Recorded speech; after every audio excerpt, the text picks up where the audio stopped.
Et aujourd'hui, nous recevons sur le plateau des pionniers Henri Bunot. Bonjour Henri. Bonjour Henri. Bonjour à tous. Bienvenue, Bonjour. bienvenue, merci Merci de d'être m'accueillir. là. Vous êtes le fondateur de Concrète, donc je vous rappelle les règles. Vous avez 1 minute 30 pour pitcher devant Eric qui sera attentif à votre pitch, à Alice qui sera attentive au marché de votre secteur et à Fred qui sera attentif à votre produit et on les laissera ensuite délibérer pour vous noter de 1 à 10. Est-ce que vous êtes prêts? Prêt. Eh bien 3, 2, 1, top chrono, c'est parti. C'est parti. Bonjour à tous. Aujourd'hui, je viens vous parler de Concrète, la plateforme qui va révolutionner l'achat des matériaux de construction. Quand je parle ici de matériaux de construction, je parle des matériaux bruts d'extraction, ce qu'on appelle également le granulat, le sable, les graviers, les cailloux. C'est le deuxième marché en volume vendu après l'eau. 9 milliards d'euros en France par année, soit 17 kilos chaque jour par Français. Imaginez que vous êtes professionnel du BTP. Vous avez différents chantiers à travers la région. 3 problématiques. Problématique économique. Le coût des granulats a augmenté de 30% en 2 ans. Une problématique d'efficacité. Pour un professionnel sur 2, l'approvisionnement en matériaux est source de retard sur chantier. Une problématique géographique. Vos chantiers bougent, vos fournisseurs doivent bouger également. Tous les 30 km, le prix de livraison double pour constituer jusqu'à 80% du panier total. C'est pour cette raison qu'on a créé Concrète. Concrète, c'est la plateforme à destination des TPE et PME du BTP qui vous permet en quelques clics de créer votre chantier et de trouver le meilleur fournisseur avec une livraison en 24-48 heures partout en France. Après un peu plus d'1 an de commercialisation, Concrète, c'est 15 000 tonnes livrées et une ambition forte. Devenir la plateforme incontournable des gros projets en réunissant acheteurs, fournisseurs et transporteurs au sein d'une même plateforme et mettre en avant des synergies fortes pour vendre davantage de granulats recyclés et aider l'économie et l'écologie de ce secteur. Merci Henri. Merci. Bravo, merci. Est-ce que notre jury a des questions avant de délibérer? Alice. Juste peut-être pour clarifier, du coup, c'est un service de mise en... Enfin, vous, votre valeur ajoutée, c'est de la mise en relation, c'est de répertorier. C'est bien ça? Oui, c'est ça, exactement, oui, tout à fait. Et vous avez mentionné juste la partie donc matériaux recyclés, écologie. Vous allez, par exemple, les mettre davantage en avant par rapport à d'autres fournisseurs? Oui, alors en fait, on va avoir 3 impacts d'un point de vue écologique. Le premier, c'est les circuits courts, c'est-à-dire qu'on va mettre énormément en avant les producteurs locaux qui se trouvent à proximité des chantiers. Deuxième impact, c'est vraiment la promotion des granulats recyclés. Aujourd'hui, sur les 15 000 tonnes qu'on a vendues, on a vendu à peu près 30% de granulats recyclés. On essaie vraiment de les mettre en avant pour pouvoir en vendre le plus possible, dès que possible. Et le troisième impact, c'est la création d'une bourse de fret pour tous les transporteurs en vrac.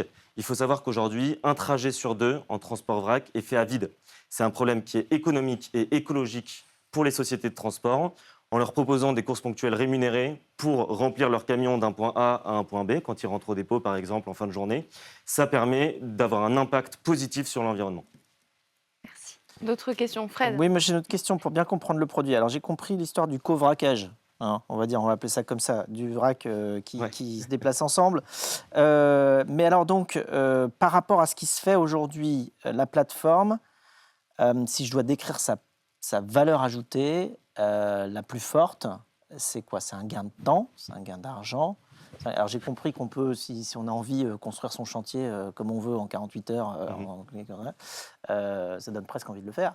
Mais il faut savoir, il faut pouvoir le stocker. Mais donc, en quelques mots, l'avantage par rapport à la situation actuelle que la plateforme apporte, ça fait gagner du temps ou de l'argent à qui? Alors, ça fait gagner du temps et de l'argent à nos utilisateurs, à nos acheteurs.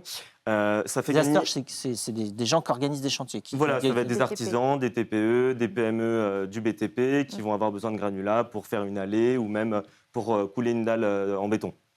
Ça leur fait gagner de l'argent parce qu'on va comparer tous les fournisseurs qui sont à proximité du chantier. Il faut savoir que c'est un marché qui est assez opaque, au point que nous, en quelques mois, on est devenu fournisseur d'un des chantiers du Grand Paris parce qu'on avait les prix les plus intéressants.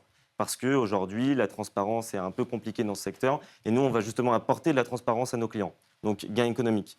Gain efficacité, aujourd'hui, quand vous avez besoin de devis auprès des fournisseurs, vous devez demander des devis, vous devez de temps en temps les relancer parce que bon, ils ne sont pas forcément équipés de logiciels pour suivre toute la partie commerciale. Avec nous, le devis il est automatique. Vous le faites vous-même, vous recevez, vous pouvez passer commande et vous faire livrer le lendemain. Et c'est aussi un gain géographique qui va, on va dire, rebondir un peu sur les 2 gains précédents, c'est-à-dire que nous, on est disponible partout.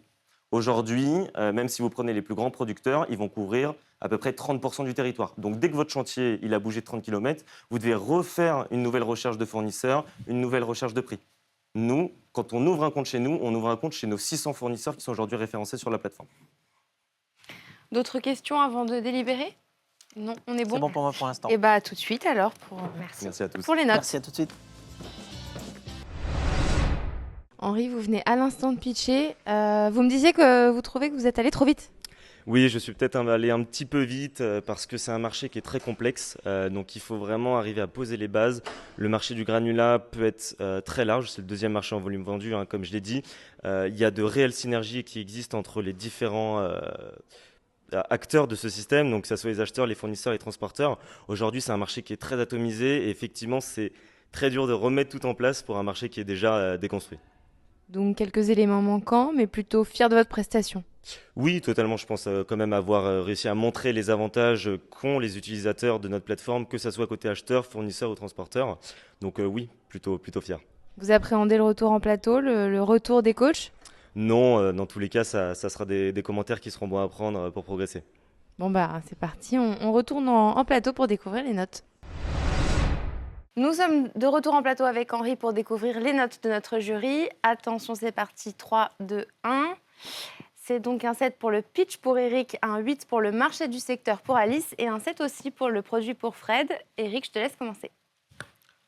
Henri, c'est un set prometteur. Avec toi, on a vraiment un sujet sur, d'un côté, la forme, d'autre côté, le fond. Sur la forme d'abord, très engagé, ça peut être un compliment, ça devient un peu moins bien qu'un compliment quand on est un peu trop engagé. Peut-être quand tu en mets trop dans l'assiette. Moi, je te propose de te regarder et puis de descendre un peu le curseur et de parler sur un ton un peu plus conversationnel. Est-ce que tu as vu ce qui s'est passé? Tu as un accident à la fin, tu as trébuché. Pourquoi tu as trébuché? Parce que tu allais trop vite, trop de puissance. C'est un peu comme quelqu'un qui skie et le problème, c'est qu'il perd les pédales à un moment donné parce qu'il va trop vite. C'est ce qui t'est arrivé. Donc, essaye plus conversationnel, un peu moins pushy et tu vas voir, ça va être aussi bien parce que tu es très bon, très intelligent, ça se voit, ça s'entend, ça se sent. OK? Ensuite, sur le fond. Alors, sur le fond, ce n'est pas un pitch facile à faire et il fonctionne plus ou moins, mais il a péché par un problème technique. Ce problème technique, c'est que je pense que quand tu l'as fait, tu t'es dit, il faut que ça parle à tout le monde. Alors, tu as voulu rajouter des trucs comme 17 kilos par Français, des choses comme imaginer que vous êtes un pro du BTP. Alors là, je te dis tout de suite, moi, je ne peux pas m'imaginer pro du BTP. Donc, laisse-moi tranquille, sors-moi de ton pitch. Les 17 kilos par Français, ça ne me parle pas.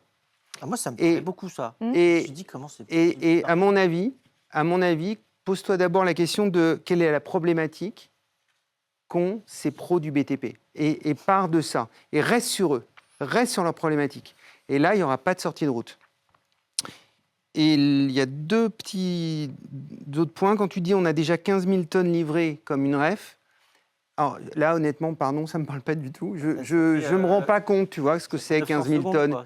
Pour moi, je ne sais pas. Je ne sais même pas combien pèse ma voiture. Par contre, tu as dit un autre truc qui était sympa. Tu as parlé du chantier du Grand Paris. Vous avez réussi à avoir un chantier du Grand Paris. Mais ça, c'est super intéressant. C'est vachement crédibilisant. Il faut que tu t'en serves. Parce que là, je me dis, ah ouais, même si je ne comprends pas tout, la boîte, ça a l'air du sérieux, ça a l'air d'être du sérieux, tu vois. Sinon, il ne lui aurait pas donné. Donc, à mon avis, ça pourrait être très intéressant. Et même comme point de départ. Alice, un 8 pour le marché du secteur. Oui, absolument. 8, parce que évidemment, tu t'adresses à une problématique, à un enjeu qui est énormissime. Ce que je trouve très intéressant, c'est de le prendre avec l'angle de le retravailler à l'échelle locale, enfin en tout cas plus locale. En revanche, c'est aussi très atomisé, du coup, quand on se met à vouloir faire travailler les gens ensemble sur une échelle beaucoup plus petite. Donc, ça veut dire beaucoup de personnes à référencer et d'un côté et de l'autre. Donc, c'est ce que je vois un peu comme enjeu fort. Et pour rebondir sur les chiffres, mon conseil peut-être, c'est que le cerveau, en fait, il y a des études qui expliquent que le cerveau a beaucoup de mal à enregistrer les très gros chiffres. Autant on arrive encore à comparer des chiffres jusqu'à, je crois que c'est de l'ordre de 100 000, mais dès que tu t'approches, dès que tu te mets à parler en millions de tonnes, tu perds tout le monde. Et donc je pense qu'il faut absolument trouver des comparaisons, comme le disaient Eric et Fred, beaucoup plus petites, enfin sur des échelles plus proches. Fred, 7 pour le produit. Oui, 7 pour le produit, c'est bien, 7. Pourquoi? Ça rejoint un peu ce que mentionne Alice, c'est qu'il y a une place de marché, une plateforme à construire, oui, parce que de chaque côté, on a bien conscience que, enfin, en tout cas quand tu l'expliques, que c'est atomisé. Donc, à partir du moment où il y a une demande éparpillée et une offre éparpillée, au milieu, il doit y avoir une plateforme. Je suis même étonné que ça n'existe pas encore aujourd'hui. Donc, alors après, je ne connais pas bien le marché. Je ne sais pas s'il y a déjà des concurrents qui le font, que ce soit à l'étranger ou quoi, parce que tu parles de 17 kilos par jour par Français, mais en fait, c'est 17 kilos par jour par Espagnol aussi, peut-être bien, par Allemand, par Polonais, par Américain. Donc, je me demande s'il n'y a pas déjà un produit qui existe ailleurs, parce que pour le coup, quand une solution software, plateforme est développée, elle peut marcher partout. Donc, est-ce que tu as des concurrents? Alors, en Allemagne, effectivement, on a un gros concurrent qui s'appelle Shootflix, qui a été créé en 2018, qui, 2 ans plus tard, faisait 500 000 euros de GMV par mois, qui, jusqu'à aujourd'hui, a déjà levé en tout 120 millions, avec une croissance de 40% par mois, et qui a fait le choix plutôt de partir en République tchèque, Pologne, Autriche, pour son expansion, et qui vient à nouveau de refaire une nouvelle levée de 50 millions pour aller chercher une rentabilité dans les prochains mois. D'accord. Ben, ça, tu vois, c'est important. C'est-à-dire que là, la course est lancée, là. Tout à fait. Il ne faut pas traîner. On ne traîne pas. Bravo et merci Henri, merci d'avoir été avec nous aujourd'hui et puis Merci. très très bonne continuation. Merci. À vous. Merci Henri. bientôt. Au revoir. Merci Henri. Au revoir.